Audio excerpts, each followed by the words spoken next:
grande ownership of this house, or we're heading straight for a divorce. My husband's ultimatum hit me like a freight train. Here I was, suddenly backed into a corner by Bob. This house, a sanctuary filled with the echoes of my parents' presence, held a cherished place in my heart. Surrendering it was out of the question. Yet Bob seemed willing to toy with my emotions, brandishing threats as if they were mere trifles. Confusion clouded my mind as I grappled with this impossible situation. Seeking guidance, I turned to my father for support. I am Jessica, 30 years of age, a devoted homemaker shouldering the responsibilities of our household day in and day out. Bob and I have been bound in matrimony for nearly 2 years now, but the weight of his demands threatens to rupture the foundation of our marriage. Since I left my job to marry him, he has been tirelessly providing for us. However, everything changed in an instant following the passing of my father-in-law. My mother-in-law abruptly decided to move into our apartment, and our once ordinary daily life shattered. What struck me most was the abruptness of it all. The news of my mother-in-law's impending move came just one day before she was set to join us in our home. "Hey, so Mom's dropping by tomorrow," my husband announced casually as he walked through the door, as if it were the most insignificant news. "And it's not just a visit. She's actually moving in. So, we should probably tidy up a bit." The words hit me like a ton of bricks. My mother-in-law moving in with us? It seemed like such a sudden and monumental shift. But my husband seemed unfazed, as if it were the most natural thing in the world. "Yeah, it's kind of a given, right? Mom shouldn't be alone back home," he added nonchalantly, as if it were a simple matter of fact. Reflecting on the situation, I couldn't shake the feeling that my husband's approach was somewhat unusual. Typically, a husband would discuss such a significant decision with his wife beforehand. Yet, in my case, it seemed as though the decision had been made before I was even consulted. True to my husband's words, the next afternoon, my mother-in-law arrived, bringing with her a substantial amount of baggage, both literal and figurative. "Hello, mother-in-law. It's been a while. Please come in." I greeted her warmly, but her expression seemed anything but pleased. "Wait, Jessica, aren't you supposed to pick me up from the station?" she questioned, her tone tinged with disappointment. "Oh, I wasn't sure about your arrival time," I admitted hesitantly. "You should have called and asked, shouldn't you?" she chided, her disapproval evident. Feeling a pang of guilt, I apologized. "I'm sorry." Muttering to herself, my mother-in-law settled herself onto the sofa with an air of entitlement. The following day marked the onset of her snide remarks, conveniently commencing as soon as my husband departed for work. "Jessica, why are you so lax? The dishes and laundry should take precedence in the mornings," she criticized, her tone dripping with disapproval. "I apologize. I'll attend to the laundry as soon as I finish up here," I assured her. "I'm telling you, the priorities in this household are all wrong. Laundry should come first after breakfast," she insisted firmly. "Even if you believe that, please refrain from speaking to me in such a manner. It's disrespectful for a daughter-in-law to challenge her mother-in-law." "I can't help but wonder about your upbringing," she retorted sharply. "I have my own schedule for the day too. Why can't you grasp that? It's not as if I'm neglecting my responsibilities. I'm used to myself, feeling a twinge of frustration. It appeared that my mother-in-law simply couldn't accept my way of doing things. Even when I followed her instructions, she managed to find fault, especially during the times when it was just the two of us alone during the day. One day, a clandestine plan took shape in my mind, a plan to liberate ourselves from living under the same roof as my mother-in-law. The strategy was simple. We would relocate to a house that my father had bestowed upon me. With my parents having recently embarked on a rural lifestyle following my father's early retirement, they graciously handed over their former residence to me. Thankfully, the distance between our current apartment and the new house wasn't vast, and discussions about moving to a more spacious dwelling had already commenced.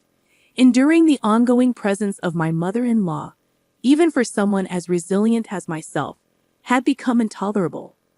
If that were the case, I reasoned, it was preferable to expedite our departure, just my husband and me. With determination in my heart, I resolved to present this proposal to my husband without delay. Bob, can we talk for a moment? I have something on my mind. A discussion? What's up? You remember the house my dad gave us? How about we consider moving there? Oh, that house. We did talk about it for the future, but why the sudden interest? I've been having some difficulties with your mom. What? She hasn't mentioned anything like that. Anyhow, I'm finding it increasingly difficult to continue living with your mother, so I'm seriously contemplating a move. I understand. The new place isn't too far, and my mom can stay here in the apartment. To my surprise, my husband readily embraced the idea of moving. He discussed it with my mother-in-law, and within a week, we were preparing for the move. Frankly, I anticipated more resistance from her, but she agreed without much ado. Not only did she agree, but she also bid us farewell with a broad smile on her face. Bob, Jessica, take care. I apologize for the abrupt departure. No need to apologize. You have your father's house now, don't you? That's fantastic. Thank you. And please, don't hesitate to visit us. Well, it's just a stone's throw away. We'll definitely come by often. Looking forward to it. After completing the necessary formalities, we made our way to our new abode. Deep down, a sense of relief washed over me. No longer would I have to endure my mother-in-law's cutting remarks. At last, we could reclaim our freedom. I had braced myself for potential resistance, but I was grateful for my courage in broaching the subject with Bob. However, little did I know, this was just the beginning. As the burden of my mother-in-law's presence lifted from my shoulders, my husband's behavior began to change. He started arriving home later and later, and there were even nights when he didn't return at all. It wasn't due to overtime or late-night outings. He was spending his evenings with his mother. My mom needs me, my husband would insist. Yet the frequency of his absences was becoming too much to ignore. He would slip away to her place for meals without a word to me, or he'd be gone for entire days. As a result, my own daily rhythm was unraveling. It was becoming clear that something had to change. Finally, one day, I decided to address the issue head-on. Bob, don't you think you're spending too much time away from home? Really? But I'm only at my mom's. That's not the issue. Just give me a heads up. I end up preparing extra food unnecessarily. You could always have it the next day, Jessica. You're at home all the time. Just because I'm not around doesn't mean you don't need to be informed. Well, isn't that the reality? Being a stay-at-home wife means you're just lounging around at home, isn't it? What? Besides, I'm concerned about leaving my mom on her own. Ada will be back soon, and I have to discuss something with my mom about that. Ada is returning? Ada, my husband's younger sister, currently resides abroad for work. I was taken aback by the news of her impending return. But what exactly did my husband need to discuss with his mother regarding Ada's arrival? It's coming home, huh? But do we really have to involve mother-in-law in this discussion? I inquired, my curiosity piqued. Of course we do. Ada will be moving in with us, my husband confirmed. What, really? Apparently, Ada has been accustomed to living in a fairly spacious home overseas, and now she's insisting on having something similar here. That's why I believe she'll end up staying in this house, my husband explained. What? This sudden twist left me utterly speechless. My sister-in-law moving into the house, we had just managed to escape from my mother-in-law's presence. And now this, wait a minute, Bob. This is the house my dad left me. Why would Ada? Well, you remember our old apartment where we used to live, right? Mother-in-law is living there now, and it's too cramped for her. So the only feasible option for a larger space is this one, Bob elaborated. Don't make decisions like that on your own. I never agreed to living with Ada, I protested. Oh, we won't be living together. We're giving the house to Ada, my husband clarified. What? What are you talking about? I exclaimed in disbelief. Look, we're moving back in with mother-in-law. Ada can have this house and make it her own, he explained calmly. I felt like the ground was slipping from under my feet a complete disregard for common sense almost causing me to lose my balance. Despite my repeated assertions that I had no intention of living together, Bob seemed to have reached a breaking point. "Can you please stop this? We're only able to live here because of me, so just listen and be quiet," my husband snapped. "Don't joke around.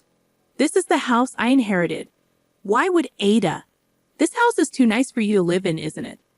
Ada has been living abroad for a long time, and I promised her a spacious house. I can't go back on my word now. I don't care. I'm not okay with this. All you do is complain," I retorted. "Forget it. Let's both cool off.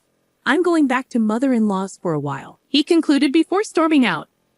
With that, Bob slammed the door behind him and stormed out of the house. Left alone in the room, tears began to well up in my eyes. Why does he always make decisions without consulting me? This house holds sentimental value to me. It's my cherished inheritance, yet he's giving it away to my sister-in-law. This is no laughing matter. Every day I received messages from Bob, questioning if I had come to my senses yet, and urging me to return to the house. Each time I stood my ground and replied, "I won't give in." Then one day, Bob's patience with my stubbornness reached its limit.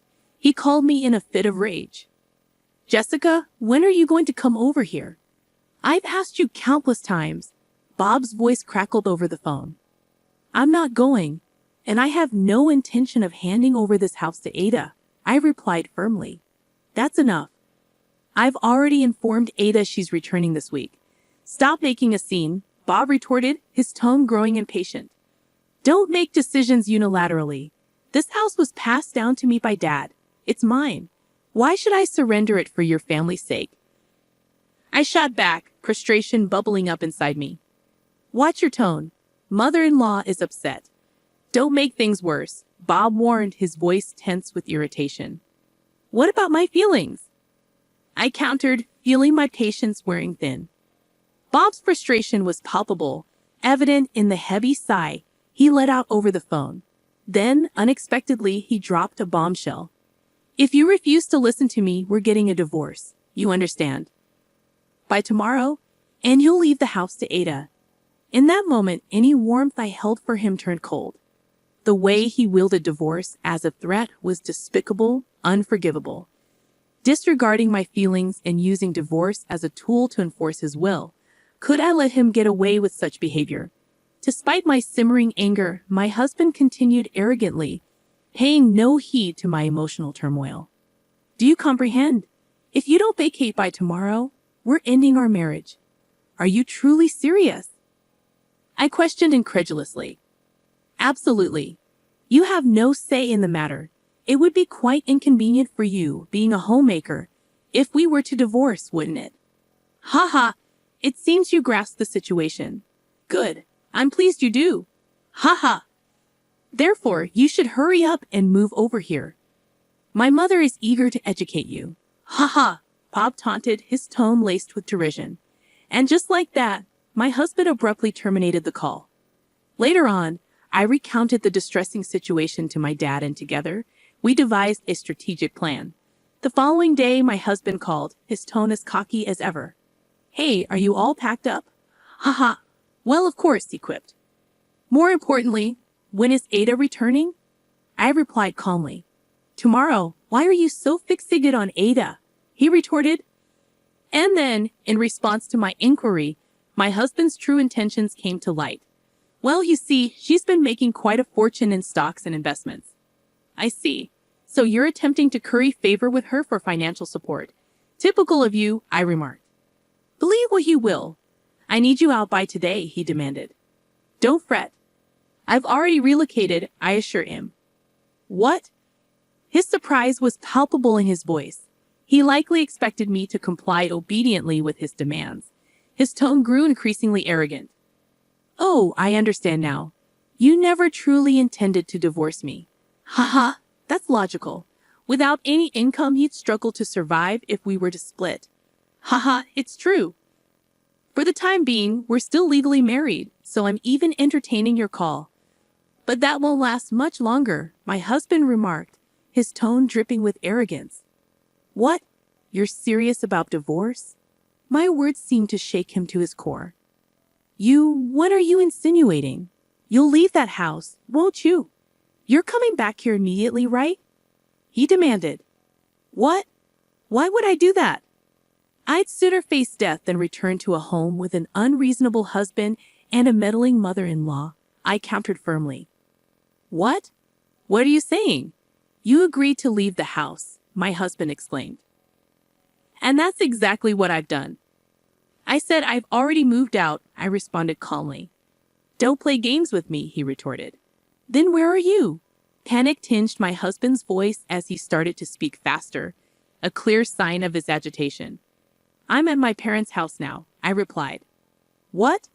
But I relocated to the rural area where my parents reside.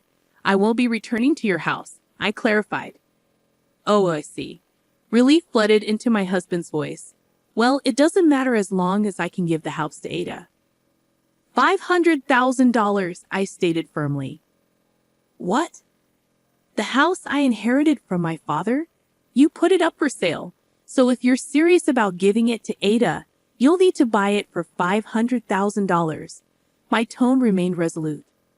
What? You're joking, right? My husband's disbelief was evident. Do I sound like I'm joking? The house is still in my father's name, so I've asked him to list it for sale.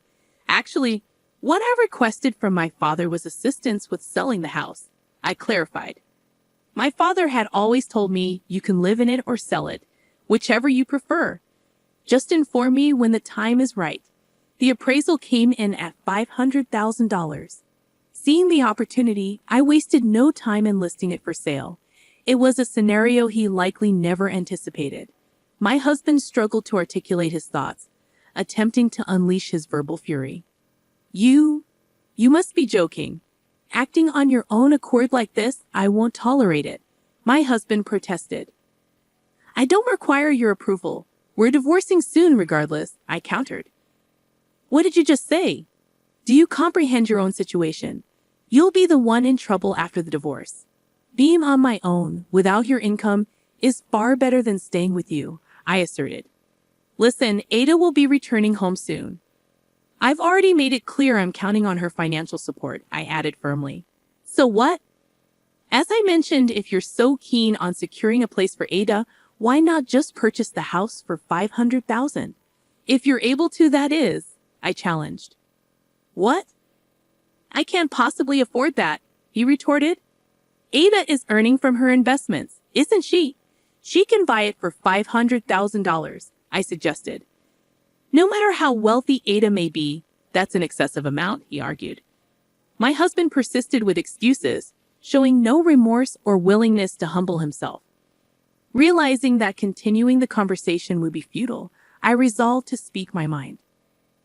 I have no patience for the antics of a foolish mother and son. Did you truly believe that threatening me with divorce would compel me to obediently surrender the house? If you presumed that I would comply with your every whim simply because I'm a housewife, you're sorely mistaken. Hey, just calm down, he interjected. I am calm. It's you who should be panicking right now, isn't it? I refuse to blindly follow your commands. I categorically reject any further ties with your family. Stay out of my life forever. To hell with you and your precious mother, you jerk. I shouted loud enough for the neighbors to hear before abruptly hanging up the phone. Without hesitation, I blocked his number, severing all communication with my husband. Following that, I sought out a lawyer I trusted and initiated divorce proceedings. Despite the challenges, I ultimately succeeded in divorcing him on the grounds of his misconduct. As far as I know, he continues to reside in the condo with his mother-in-law. With my sister-in-law's impending return, they couldn't arrange for a larger residence. In the end, she flew back overseas in a fit of anger, exclaiming, "This isn't what we agreed upon." My ex-husband's scheme to seek financial aid from his investment-savvy sister-in-law collapsed miserably. Presently, it seems they're barely getting by with the alimony I receive and the living expenses for his mother-in-law. With him still entangled in the demands of his mother-in-law, prospects for improvement seem bleak. On the contrary, I've been enjoying a peaceful life in the countryside with my parents since relocating.